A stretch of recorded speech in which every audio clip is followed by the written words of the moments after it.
Tirahan ko na ba to? Tirahan ko na ba to? Tirahan ko na ba to? Boss, may mas respeto ko so yung SMS sa kanya.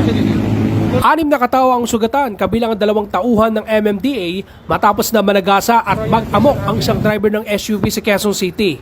Ayon kay Dexter Cardenas, Hepe ng Traffic and Transport Management Department ng Quezon City, minamaneho ng suspect ang isang Toyota Fortuner nang una nitong sagasaan ng isang joyride rider at angkas nitong babae.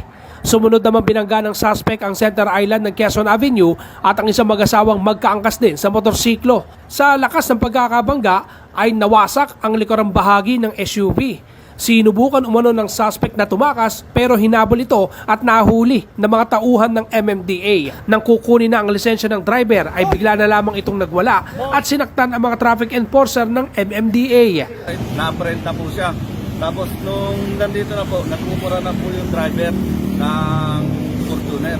Ngayon, natakot po yung kasama ko na MMDA din na si Derek. After po nun sir, sinakal niya. Ngayon, pagpuno na po siya doon. Tapos inaawat ko na po, sinipa niya naman po kagad ako sa mismo mukha. Kaya, hindi po ako malaglag. Kaya, inano na po namin siya. Nilagyan na po ng towel na posas. Sinubukan naman pakalmahin ng mga pulis ang suspect pero nagwala pa rin ito. Ating ginagawa. Mga kan! Laray ko! Thank you. Bawa ka na! Hoy!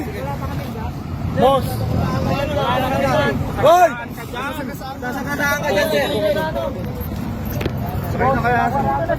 Sakay mo na sa mobile doon. Tirahan ko na ba to? Sa mobile na. Tirahan ko na ba to?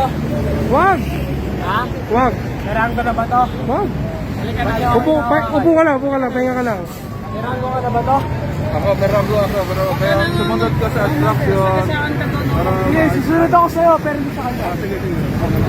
Sige. Oh, boss, may mas respeto ko so yung SMS sa kanya. Wala tayo ha.